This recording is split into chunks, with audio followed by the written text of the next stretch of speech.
Hi everyone, and welcome to The Never-Ending Story, The Cultural Evolution of Narratives, Part 6. In this lecture we'll be talking about the genre of horror and how our emotions might influence the cultural evolution of narratives. This lecture is by me, Joe Stubbersfield, and Jamie Tarani.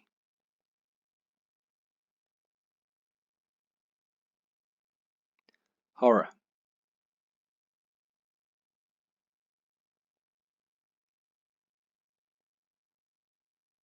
Humans are drawn to the dark side, it seems, when it comes to narratives.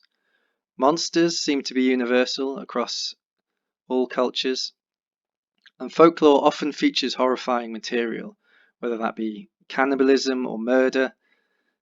There's a whole range of horrifying material that can be found in fairy tales and folklore. Horror is a hugely popular genre of entertainment across multiple medias, whether that be film or television or video games. So it really seems we have this preference for the darker side of narratives. However, this is something of a paradox. If stories are entertainment, why are they often so nasty? And why do we enjoy stories which evoke fear, disgust, anger, and despair, negative emotions? Why are stories which evoke these negative emotions so successful? So this is the kind of thing we'll be talking about today, thinking about why might it be that stories which evoke these negative emotions are so successful in culture. So again, we'll be talking about content biases.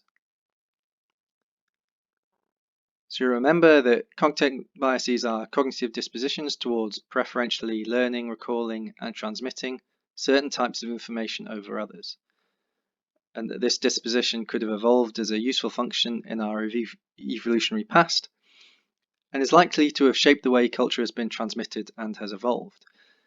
Today we'll be talking about emotional content bias. So emotion is known to be important in the storage and recall of memories in individuals and is thought to play a major role in the transmission of cultural knowledge and beliefs. So how might emotions influence the cultural evolution of narratives? And in particular, how might negative emotions influence this cultural evolution? Heath and colleagues examined disgust bias in the transmission of urban legends using a transmission chain study design. In their study, they found an advantage for more disgusting urban legends. That is that the more disgusting an urban legend was, the more disgust that it evoked, the more successful it was along the transmission chain, the more successfully it was retained along that chain, suggesting an advantage for disgusting content in cultural transmission. They found this finding also reflected in the distribution of urban legends online, suggesting that this bias for disgust-evoking content was found in real life as well as just experimentally. Erickson and Coultis expanded on Heath and colleagues' study and again used urban legends in a transmission chain experiment. They created urban legends which varied in levels of disgust, from high to low. So for example, a high example might contain, when returning to clean up the kitchen, Jasmine found that the flour she had used was infested with maggots.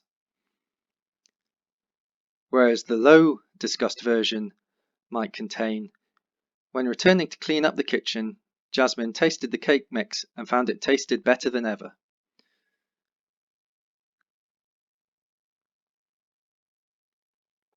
Again, essentially replicating the Heath and colleagues study, they found that more disgusting urban legends were more faithfully transmitted along the chains. So here you can see that in each generation, the high disgust versions of the urban legends were more faithfully recalled, and this was the case along the chain.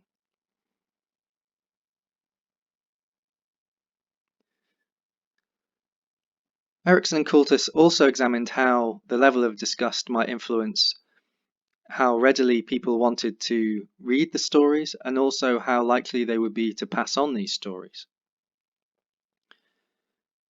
Again, that they found that people had a preference for reading the more disgusting versions of the stories, and also they found that they were more likely to pass on to another person the more disgusting versions of the stories. So it really seems like that there's an advantage for disgust-evoking content in terms of the cultural transmission of narratives, particularly in terms of both cumulative recall and also our preference for attending to those stories and our preference for passing them on to others. But disgust is not the only emotion evoked by horror stories, of course. So perhaps we have a general bias for negative emotional content.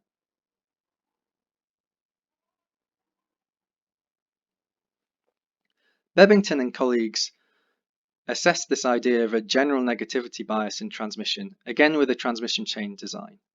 In this case, the experimenters wrote a story about a woman flying to Australia.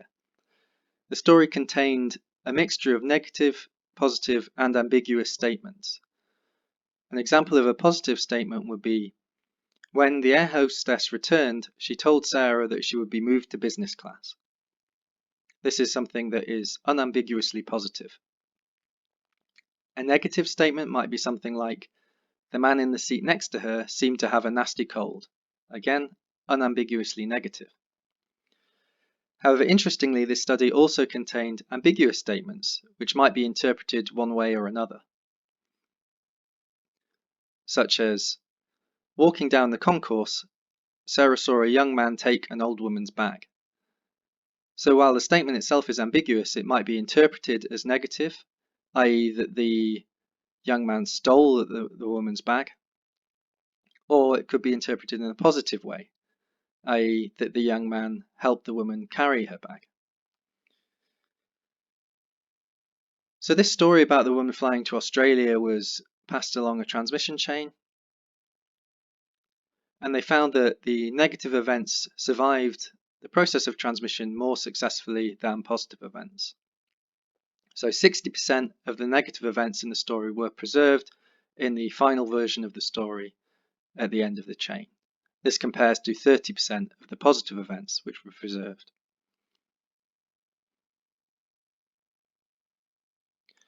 What's also interesting is that the ambiguous events, if they were retained and resolved either negatively or positively, they tended to be resolved in a negative fashion. So as the story was passed through the chain, ambiguous events tended to be transformed into negative events.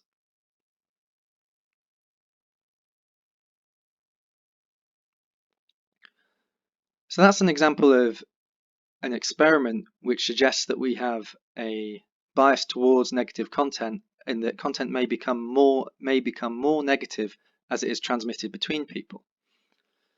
But what about in wider culture and at a more macro level? Morin and Achirby conducted a text-based analysis of the expression of emotion in Anglophone literature and included 8 million different texts. So this is a huge number of different stories and how they express emotion in those stories. And in general, they found a decline in the use of emotion-related terms from 1900 to 2000, and you can see that in this figure.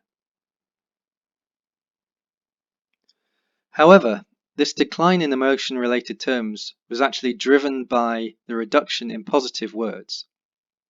Negative content did not decline. Essentially, it stays pretty static from 1900 to 2000.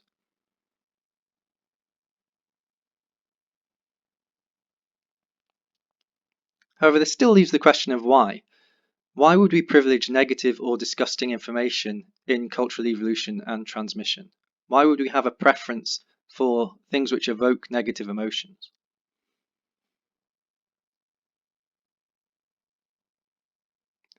A key answer might be the association of negative content with contamination and threat avoidance. As the avoidance of danger is more important for fitness than the pursuit of advantages. So ultimately, it is advantageous for us to focus our attention on potential threats or information about threats. And like some of the other content biases we've discussed, this particular cognitive box could be ticked by fictional events as well as by real-life ones. To examine this further, Blaine and Boyer conducted a transmission-based experiment on danger-related rumors. So this took the format of a consumer report for acne cream, for example. They also used different types of products and had different types of information. So this information might be that it burns if applied to certain skin types, that it smells strong while being applied, or that it's a cream-based acne medication. So you might be able to tell from looking at those different statements that some of them are threat-based, that it will burn your skin potentially. Some of them are simply negative, that it smells strong, and some of them are essentially neutral.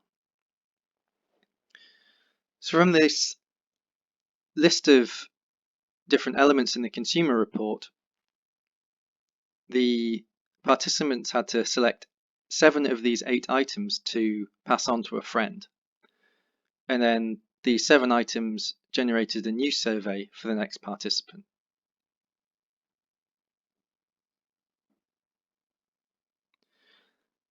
So we can see that as the items got passed along the chain, the threat-related items were essentially preserved all the way along the chain. They were seen as important to preserve in that chain, showing a preference for threat-related information. The negative information showed some reduction as it was passed along the chain, and the neutral information was the least successfully transmitted along the chain.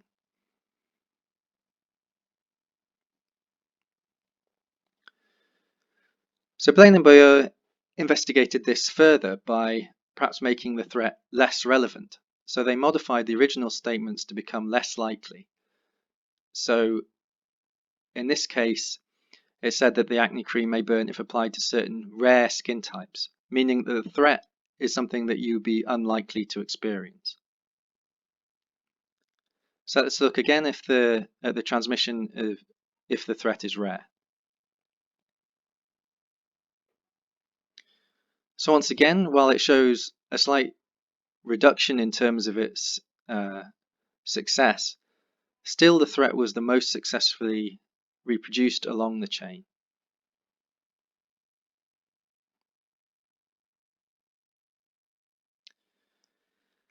So it seems like an important aspect of why these things might be successful, why stories which evoke negative emotions might be successful, is a combination of different biases. One being emotional.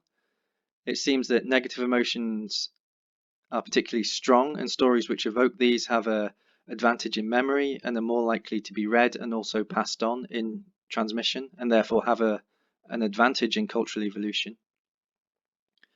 And also, because they might be related to threats, they may evoke a bias for survival information or threat-related avoidance. It's been suggested that horror stories are essentially adaptive threat simulation. And what we mean by horror being adaptive threat simulation, or what has been proposed, is that horror is a form of benign masochism. It offers negative emotional stimulation through the simulation of threat scenarios. People are willing to experience aversive emotions like fear and disgust because those emotions, when watching horror, are being evoked by simulated threats. Subsequently, they feel positive for dealing with simulated danger, and this may explain some of the appeal of horror media. So to conclude, horror stories are widely popular despite the fact that they evoke negative emotions like fear, disgust, and despair. They may exploit biases for disgust and negative content, giving them an advantage in cultural evolution and transmission. And this may be driven by a bias towards threat-related information that would be advantageous in a survival situation. Horror may serve as an adaptive threat simulation that provides a safe environment in which to experience simulated threats.